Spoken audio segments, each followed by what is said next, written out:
Mapagpalang umaga po ng Biyernes. Dito po ako sa tahanan ni Sister Cheryl. Ayan po siya. Ayun. Good morning po. Magsishare lang po ako sa kanya ng maiksing mensahe ng Biblia. Itong Biblia ang hawak natin, Poimen. Ano po? Poimen, ang Biblia ng mga pastor. Kumusta po, Sister Cheryl? Okay naman po. Ayan, magandang sagot. Okay naman. Bakit niya sasabing okay? Sigurado. Okay. God is good all the time. Kita nyo po, meron siyang maliit na, eto. Para makita nyo lang. Ay, nakadikit pala. Hindi nahuhulog. Oo, sige. Eto. O, ito, nakita nyo? God bless our home. O, kita nyo po, ang ganda, no? Yang ganyan mga maliliit na mababasa patungkol sa Diyos ay napakabuti ang dulot niya. Pag binasa mo yan, God bless our home, para mo sinasabi sa Diyos, Panginoon Diyos, basbasan mo ang aming tahanan.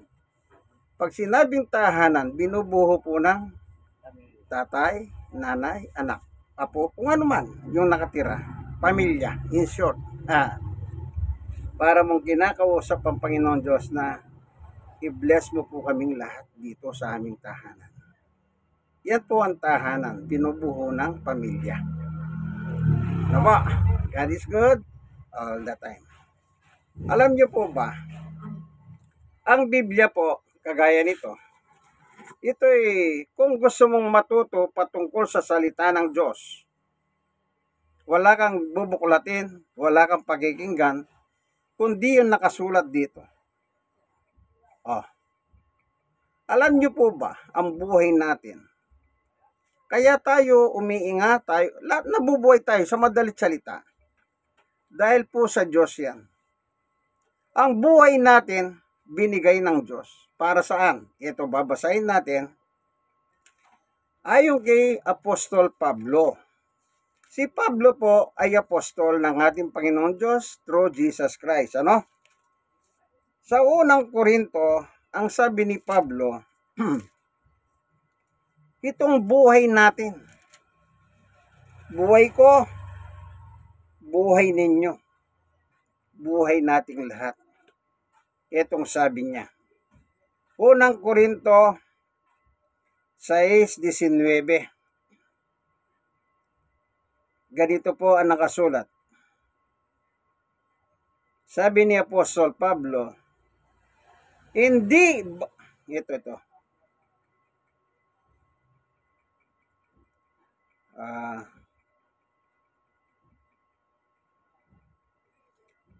Hindi ninyo paghahari ang inyong katawan. Halimbawa, katawan ko, katawan nyo, katawan ni Sister Cheryl. Pinapaganda nyo, inaayusan nyo. Hindi naman pala sa inyo yan. Kanino? Kanino? Yan ang tanong, kanino? Verse 20. Kaya't gamitin ninyo ang inyong katawan upang maparangalan ng Diyos. Yun. Kaya pala binigay ng Diyos ang ating katawan upang gamitin natin sa ikararangal ng Diyos, sa ikapupuri ng Diyos, sa ikatataas ng Panginoon Diyos. Ang problema, alam niyo po ba, sa mundo natin ngayon, pag pinanood mo yung mga balita, yung mga nangyayari, saan nila ginagamit ang kanilang katawan? Mas maraming gumagamit sa kanilang katawan sa kawalangyahan kesa sa Diyos.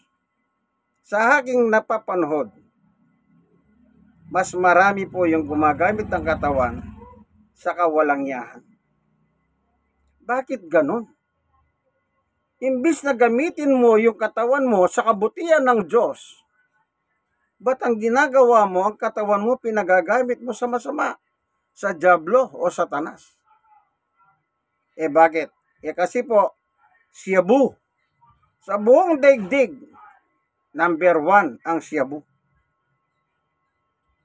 Import, export, shabu. Kahit mahuli sila, kahit mamatay sila, walang kadala-dala. Oh. Sa Pilipinas na lang po, ang sabi ng dating Pangulong Duterte, galit ako sa droga. Lahat ng involved sa droga, kahit hindi involved, pinatay. Pero nawala po ba ang droga sa Pilipinas? Hindi. May droga pa rin. Pinatay na. Halimbawa, yung tatay ang hanap buhay, droga. Pinatay mo. Yung anak, halimbawa, 5. Walang hanap buhay yun. Anong gagawin nun? Di magbebenta ng droga. Yung isang pinatay mo, kapalit 5 naman ang magtitindang droga para mabuhay. Kasi yun ang nakita nila sa kanilang mga magulang. Kaya kung minsan, asawa-anak ay asawa, mag-asawa, nanay-tatay, nagbebenta ng droga.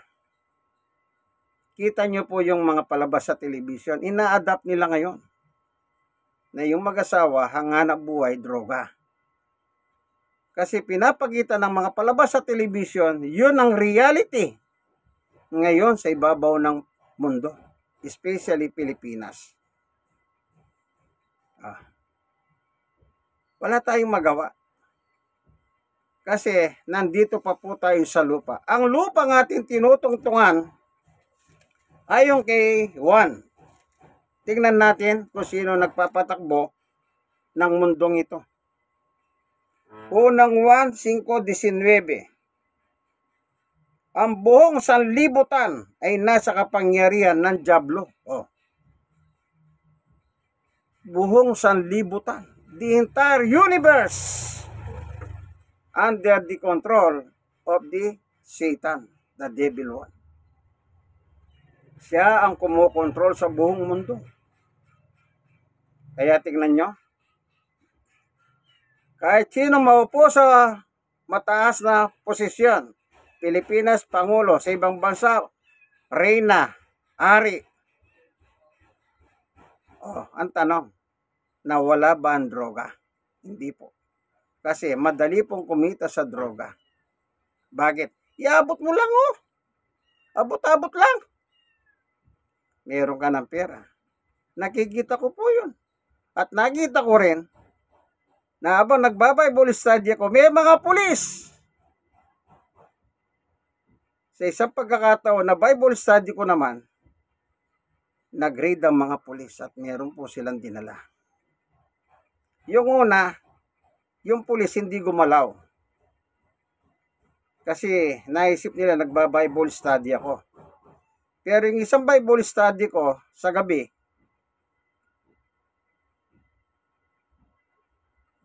may nahuli ang mga pulis. Pero ang problema, yung isa nahuli may dala. Droga. Pero yung isa wala. Pero pareho nilang inuli. Kita nyo po. Kung minsan, ewan ko naman sa mga otoridad, parang papuntusan sila para tumaas ang ranggo. Kahit wala kang droga, uulihin ka. Kaya, napatulala ako na biglang mayroong mga pulis nagkakapkapan. Kinakapkapan yung mga nakikinig ng Bible study. Ano po? Yan. Kung inyong maano yan, alagad sila ng batas. Imbis na sumunod sa batas, sila yung lumalabag sa batas. Bakit? Kita nyo? Sa panahon ni Duterte, ilang pulis ang na-dismiss? Ilan ang pulis na pinatay? Dahil hindi po nila ginagamit ang tama ang batas. Kaya sila na-dismiss sa serbisyo. Pulis ka, gamitin mo ang isip mo. Paglabag-labag. Paano kung hindi naman labag? Gusto nila. Paramihan ang dami. Paramihan ng uli. Bakit? Para ma-promote sila. At ano? Pera. Ang sabi sa Quad Committee, binabayaran ang bawat accomplishment. Kaya yung mga pulis, uli dito, uli doon. Patay dito, patay dito, patay doon. Ganyan po, imbis na gamitin ang katawan nila sa kabutihan ng Diyos, ginagamit nila para kay Satanas. Kasi po, ang sabi ng Biblia, itong buong mundo ang nagpapalakad, nagpapatakbo ay si Satanas. Pero kung isusuko mong buhay mo kay Jesus, makakalaya ka sa pang-iisa, panggugulang ni Satanas.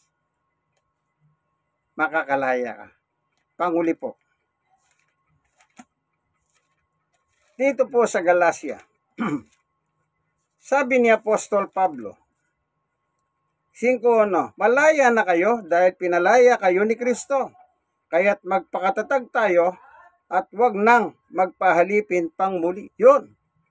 Itong mga halipin sa panahon ni Pablo, tinanggap po si Jesus. Kaya sabi ni Pablo, pinalaya na kayo ni Jesus. Ibig sabihin, pinalaya ka na sa kasalanan. Kaya wag na kayong muling pagpahalipin pang muli, sabi niya. Amen. Kaya kaibigan, kung di mo pa sinusuko ang buhay mo kay Jesus, panahon na po para isuko ninyo ang buhay ninyo kay Jesus. Alam nyo, mas maganda po yung meron kang Jesus sa buhay. Kagaya ni Sister Cheryl. Sister Cheryl, tinanggap mo na ba si Jesus? Ano sagot mo, Sister Cheryl? Tinanggap mo na ba? Napakaliwanag. Opo, tinanggap na niya. Yan ang maganda. May declaration ka ng yung pagtanggap kay Jesus. Ikaw, kaibigan, nanonood ng video ito. Tinatanggap mo na ba si Jesus? Isinusuko mo na ba ang buhay mo kay Jesus? Kung hindi pa, panahon na po para isuko ninyo. Bakit? Mas maganda pong may Jesus kayo sa buhay. Bakit? Pag namatay kayo, si Jesus din na magdadala sa iyo sa impyerno. Siya rin na magdadala sa iyo sa langit. Saan mo gusto? Daling ka ni Jesus sa impyerno? Pag nasa impyerno po, hindi kayo makakalipat ng langit. Kahit anong gawin ninyo. Padasal-padasal, wala nang bisa yan. Once na dinala ka ni Jesus sa impyerno, wala ka nang kawala. Eternal po yun. Pag dinala ka ni Jesus sa kaharian ng Diyos sa langit, eternal din po yun. Parehong eternal. Pero hindi na po pwedeng maglipatan. Halimbawa, sabi nila, pagdasal natin. Kahit ipagdasal nyo po, hindi nyo na mauutusan ng Diyos. Bakit? Nasa impyerno na po At hindi po utusan ng Diyos. Ang Diyos po ang nagpapatupad ng batas. Anong batas? Magsisi kayo at talikuran ang inyong mga kasalanan sapagkat malapit nang maghari ang kaharian ng Diyos. Amen. Amen. Ayan, maliwanag po, kung ano yung nasa Biblia, binasa ko lang. Kung meron kayong ganitong Biblia po, amen, sundan nyo lang po ako. Sundan nyo lang ako. Para masabi ninyo kung nasa sulat nga yung binabasa ko. Sa edad ko ba naman ito, 63, lalokohin ko pa kayo. Hindi na. Kaibigan, like, share na share. Kayo mga nasharean, mag-share din po kayo. Kasi wala na pong masama na mag-share kayo patungkol sa salita ng Diyos. Yung iba nga po alam nyo kung ano sinishare nila sa social media? Mga bold. Kita nyo, bold. Sinishare nila. Nakatiwangwang ang buong katawan ng isang tao. Especially mga kababahiyan. Para lang kumita ng pera. Makita mo naman sa social media, kulang na lang. Yung iba talagang nakalitaw na lahat. Pero tama ba yun? Yun po isang kademonyohan. Yun ay isang kasalanan. Naalala ko, merong isang bold star noon na interview. Narinig ko hindi ko napapangalanan. Ano daw ang masasabi nung siya ay bold star? Alam nyo, ano sabi ng artistang ito? Nasasarapan ka na, may pera ka pa. Kita nyo po? Nasasarapan na siya, may pera pa. Hindi ako may sabi niyan. Artista yung nagsabing ganyan, napanood ko sa social media. Na po, wag. Kaya nga si Maria Magdalena, sabi ni Jesus, nang inuli si Magdalena, sabi ng tao, Panginoon, eto nahuli namin si Magdalena, nagbebenta ng haliw. Ano sagot ni Jesus? Sige, nyama't dinala niyo siya rito sa akin, sabi niya. Ang walang kasalanan, batuin na ninyo si Magdalena hanggang mamatay. Tuloy sa sulat sa lupa si Jesus, nakayuko. Maya-maya yung mga Hudyong umuli kay Magdalena, isa-isa nagsialis. Tapos sabi ni Jesus, oh Magdalena, nasa na yung mga umuli sa'yo? Nasa na yung nagsasabi nagbebenta ka ng aliw? Wala bang bumato sa'yo para mamatay ka? Ang sagot ni Magdalena, wala po. Kung ganon, sabi ni Jesus, hindi rin kita atulan. Umayo ka at huwag ka nang muling magkasala. Ibig sabihin ni Jesus, umuwi ka na, huwag ka nang magiging hostes mula ngayon. Kasi yung katawan natin, nabasa natin yung sinabi ni Pablo, ulitin natin. Anong sabi ni Pablo sa katawan natin, mapalalaki, mapababae? O ito po, 19. Hindi ninyo paghahari ang inyong katawan. Nakakalungkot. Yung lalaki, nagpahopira, naging babae siya. Pero hindi siya pwedeng manganak. Bakit po? Wala siyang matris. Napalaki yung dibdib, napatanggal yung kanyang ari. Ngayon, para siyang babaeng babae. Ang tanong, babae ba siya? Hindi, lalaki pa rin siya. Sinong kapartner niya? Di lalaki rin. Bawal. Sabi ni Pablo, yung katawan mo, hindi mo paghaharian. 20. Kaya't gamitin ninyo ang inyong katawan upang maparangalan ang Diyos. Yun. Kapag babae ka, eto, babae meron akong alam. Nagpunta sa Thailand, mali. Basta, hindi ko alam kung Thailand o Thailand yata. Nagpahopira. Ngayon, babae na siya. Nagpo-post sa social media. Babae na. Pero lalaki yun. At sino ang kanyang kapatner? Di lalaki rin. Yung katawan niya, pinagamit niya kay Satanas. Hindi niya pinagamit sa Diyos. Naalala ko po merong isang celebrity nun, ngayon patay na po yun namatay sa cancer, ano bang pangalan nito? Medyo, hindi ko siya ma-recall, Itong babae, lalaki, bakla, nang tanggapin niya po si Jesus. Nang tanggapin niya. Doon niya na-realize yung palang ginagawa niya hindi pala maganda. Bakit? Lalaki po siya pero gusto niya magastos yung babae. Kaya sabi nga nung isang kakilala ko, nung nakakita siya ng mga tomboy bakla, ang sagot niya, andyan na yung mga abnormal. Nagulat ako sa sagot niya. Nakita niya mga bakla tomboy, abnormal daw. Tinanong ko siya. Ang tawag naman sa kanya, dahil sa yung mahina yung mata niyang isa, para medyo may salapi sa mata, kung ang basag sa kanya bulag. Sinabi ko, Brad, bakit mo naman sinabi mga abnormal yan? Alam niyo po ba, no sagot niya? Kalalaking tao, ang gusto niya, babae siya. Kababaeng tao, gusto niya, lalaki siya. Hindi ba mga abnormal yan? Medyo napaisip ako. Oo nga naman. Kung babae ka, normal, ang hanapin mong asawa, lalaki. Kung lalaki ka naman, ang hanapin mong asawa is babae. In reality, ngayon ikinakasal na po yung lalaki sa lalaki, yung babae sa babae. At meron po simbahan sa Pilipinas ngayon na nagkakasal sa kanila. Yung tawagin na LGBTQ. Tapos sasabihin itong grupong ito, yung kanilang pastor, di namin sila kinakasal. Hindi kinakasal pero binibindisyonan sila at pumipirma sila ng dokumento. Tapos i-deny, di raw nila kinasal. Ano yun? Nagbaboy-baybuyan lang sila, nagmoro-moro, nagbahay-bahayan. Ganyan ang tao, likas na sinungaling. Kaya panahon na, kaibigan, sundin natin ang Panginoong Hesukristo.